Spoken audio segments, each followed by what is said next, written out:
Good morning, नमस्कार, Vande Mataram.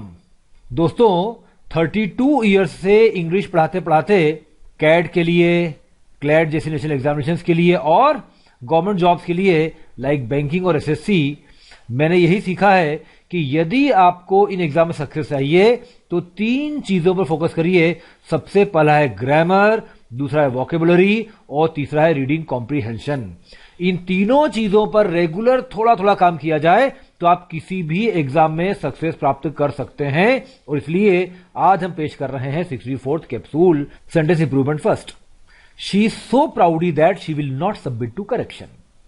She is so proudy that, so that इतना की, तो सो दैट बिल्कुल सही है। शी इज सो प्राउडी, वह इतनी घमंडी है, दैट शी विल नॉट कि वह नहीं करेगी, सबमिट टू करेक्शन। अब ये एक बहुत ही बढ़िया फ्रेज है, सबमिट टू करेक्शन। जब कोई व्यक्ति आपकी मिस्टेक आपको बताता है तो वो आपको करेक्ट करता है, और यदि आप मान लेते हैं तो you have submitted to correction, पर यदि आप नहीं मानते you do not submit to correction. तो यहां सेंटेंस कह रहा है शी सो प्राउडी, वो इतनी घमंडी है that she will not submit to correction, वो अपनी गलती नहीं मानेगी। अब देखिए, प्राउडी शब्द पर गौर करिए। ऐसे शब्दों को हम कहते हैं इंडियनिज्म्स। थोड़ा खराब लगता है कई बार ये सुनना शब्द इंडियनिज्म, पर सच्चाई यही है, ये ऐसे शब्द हैं जो इंग्लिश में नहीं थे लेकिन इंडियन इंग्लिश ने इनको जन्म दिया और दुनिया इनको इंडियनिज्म कहती है। याद रखिए, proudy is a non standard word, use proud instead.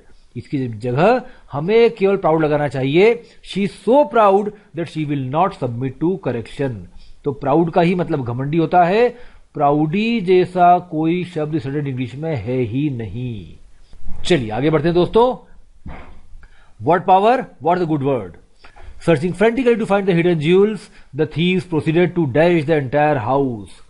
Searching frantically, frantically जब आप कोई काम बहुत हड़बड़ी में करते हैं, बहुत जोश से करते हैं, जल्दबाजी में करते हैं, तो आप फ्रेंटिकली कर रहे हैं। तो डेफिनेटली जब बात चल रही है चोरों की, तो ये तो घर को फ्रेंटिकली ही सर्च करेंगे। To find the hidden jewels, और इनको पता था कि घर में कोई छिपे हुए रत्न हैं, तो चोरों ने proceeded to dash the entire house, पूरे घर को डैश करने के लिए आगे बढ़े। अब इन्होंने क्या किया होगा देखिए, जब कोई चोर किसी घर में छिपे हुए रत्नों को ढूंढने के लिए फ्रेंटिकली सर्च कर रहे हैं तो उन्होंने क्या किया होगा? पहला ऑप्शन है जस्टिफाई। जस्टिफाई का मतलब होता है किसी चीज को सही ठहराना।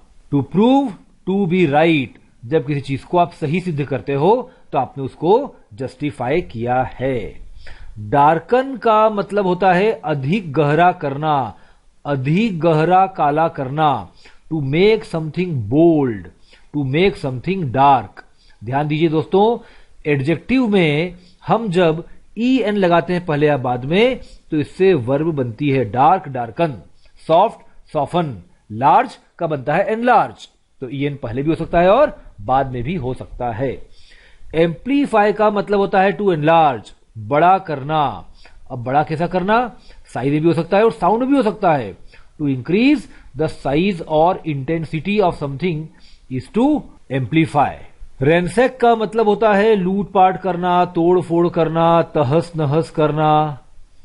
जब कोई चीज आप ढूंढने की कोशिश करते हो तो भी आप सब कुछ बिगाड़ देते हो, राइट? रेंसेक करना मतलब तहस नहस करना या टू डिस्ट्रॉय, किसी चीज को बिगाड़ देना।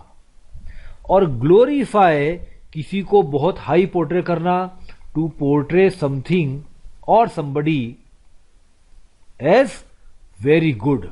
किसी चीज को या किसी व्यक्ति को बहुत अच्छा पोर्ट्रे करना, उसको आपने ग्लोरीफाई किया है।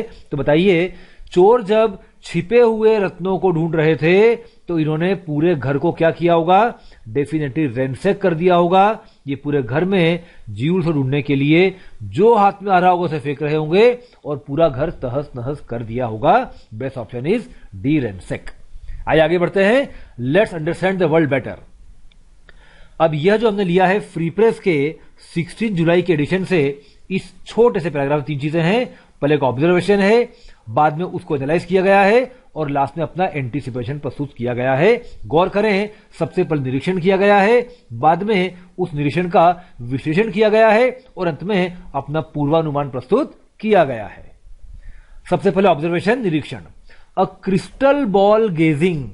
क्रिस्टल बॉल गेजिंग आपने शायद कहीं देखा हो सीरियल्स में या फिल्मों में। एक इस तरह की बॉल होती है जिसको देखकर कोई व्यक्ति भविष्य के बारे में अपना अनुमान बताता है या क्या हो रहा होगा ये बताता है। तो क्रिस्टल बॉल गेजिंग यदि हम करें किसकी, इंडियन इकोनॉमी, भारतीय अर्थव्यवस्था के रिकवरी पाथ की, अपॉस्ट्रोफी एस काकी के, भारतीय अर्थव्यवस्था की रिकवरी, मतलब हम जब बहुत नीचे गिर चुके थे वापस ऊपर आ रहे हैं, इसे कहा जाता है रिकवर करना। हम रिकवरी कर रहे हैं, तो रिकवरी के रास्ते को हम जब ध्यान से देखें तो रिवील, यह तथ्य सामने आता है, यह उद्घाटित होता है कि प्रोट्रैक्टेड रिवाइवल, बहुत लंबा चलने वाली ग्रोथ। जैसे यहां से हम नीचे गिरे तो ऊपर हम थोड़ा धीरे धीरे आ रहे हैं, मतलब हम नीचे आ गए थे केवल 2 महीनों में, ऊपर आने में शायद हमको 1 साल लग जाए।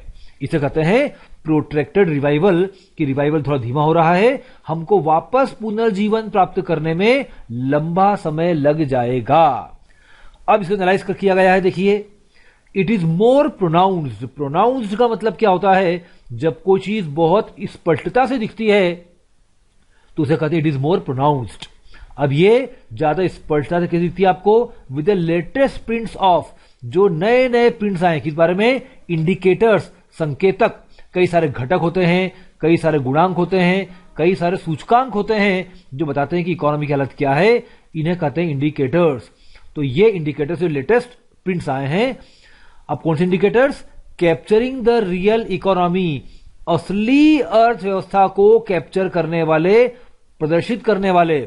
उदाहरण के लिए सबसे पहला है कंज्यूमर सेंटीमेंट। कंज्यूमर मतलब उपभोक्ता और सेंटीमेंट मतलब भावना। तो उपभोक्ता की भावना, उपभोक्ता का विश्वास कितना है, ऐसा मानते हैं यदि कंज्यूमर को फेथ है इकोनॉमी की रिकवरी में तो वह लोन लेकर भी चीजें खरीदेगा, और यदि वो लोन लेकर चीजें नहीं खरीद रहा है मतलब कंज्यूमर का सेंटीमेंट अभी पॉजिटिव नहीं हुआ है। कंजेशन इंडेक्स, शहरों में जब ट्रैफिक बहुत बढ़ जाता है तो होता है कंजेशन। जब बहुत ट्रैफिक बढ़ जाए, आपका दम घुटने लगे, आपको रास्ता नहीं मिले, मतलब आपको कंजेशन हो रहा है। और इसका मतलब यह है कि बिजनेस में काफी हलचल है, लोग सड़कों पर आ गए हैं, व्यापार कर रहे हैं। क्योंकि कंजेशन इंडेक्स नहीं हुआ है, ट्रैफिक अभी भी जाम नहीं हो रहा है, इसका मतलब इकोनॉमी की भी ग्रोथ स्लो हो रही है। एंड हाई स्ट्रीट फुटफॉल, किसी एरिया में, किसी गली में फुटफॉल कितने कदम आते हैं, शॉप में सेल भले ही ना हो पर कस्टमर्स आ रहे हैं मतलब फुटफॉल हो रही है। तो फुटफॉल का ज्यादा होना भी एक इंडेक्स है। एंड डिमांड फॉर पावर, और बिजली की डिमांड कितनी है, लोग कितनी बिजली इस्तेमाल कर रहे हैं, इसे पता चलता है कि बिजनेस कितना चल रहा है। इन द वेक ऑफ, के परिप्रेक्ष्य में, के परिणाम स्वरूप, किसके परिणाम स्वरूप, सर्जिंग, तेजी से बढ़ते हुए न्यू केसेस, नए मामले of virus spread, corona virus के फैलाव के नए मामले जिस तेजी से बढ़ रहे हैं, उस परिप्रेक्ष्य में जितने भी इंडिकेटर्स हैं, गुणांक हैं, सूचकांक हैं जो असली इकोनॉमी की अवस्था बताते हैं, जैसे कंज्यूमर सेंटीमेंट, उपभोक्ता की भावना, ट्रैफिक जैम्स, लोगों का, कस्टमर्स का आना और पावर की डिमांड, इन सब को देखकर लगता है और स्पष्टता से दिखता है कि अभी इकोनॉमी की ग्रोथ थोड़ी धीरे धीरे हो रही है। अब ऑथर ने एनालाइज तो कर लिया, अब इसका एंटीसिपेशन क्या हो रहा है, पूर्वानुमान क्या है। विद अनलॉकिंग, अनलॉकिंग करने के साथ साथ रीस्टोरिंग मतलब वापस पहले के स्तर पर लाना, रीस्टोर करना, पुनः कायम करना सप्लाई चेन। सप्लाई चेन क्या होती है भाई, जब कोई माल प्रोड्यूसर के पास से कस्टमर तक आता है उसे बोलते हैं सप्लाई चेन। तो सप्लाई चेन को रिस्टोर करना, आपको अब सामान मिलता रहे, ये आउट परफॉर्म कर रहा है, मतलब सप्लाई चेन रिस्टोर तो हो रही है, लेकिन ये किससे आगे निकल गया है, डिमांड रिकवरी से आगे निकल गया है। मांग में रिकवरी नहीं हो पाई है, प्रोड्यूसर्स ने, सप्लायर्स ने, दुकानदारों ने सप्लाई चेन को रिस्टोर कर दिया है, लेकिन डिमांड रिकवरी नहीं हो रही है। Making the road to recovery bumpy, bumpy road कहते हैं ऐसी सड़क जो बहुत रफ हो, जिसमें काफी उठापटक हो, जो रोड अच्छी नहीं बनी है तो रोड को बम्पी बना रहे हैं। कौन सी रोड को, रिकवरी की रोड को। देन एवर एंटीसिपेटेड, जैसा कि पहले अनुमान लगाया गया था उसके मुकाबले डिमांड रिकवरी ज्यादा धीमे हो रही है और सड़क ज्यादा खराब है। अब यहां पर भी गौर करिए, क्लासिकल ग्रामेरियंस कहेंगे कि बम्पी की जगह बम्पियर आना चाहिए था, बिकॉज देन लगाया है, कंपेरिजन किया जा रहा है, लेकिन यहां लेखक ने बम्पी लगाया है। Again, good authors, good columnist take some liberty with English grammar. Dear friends, thank you very much, all the best, knowledge is power.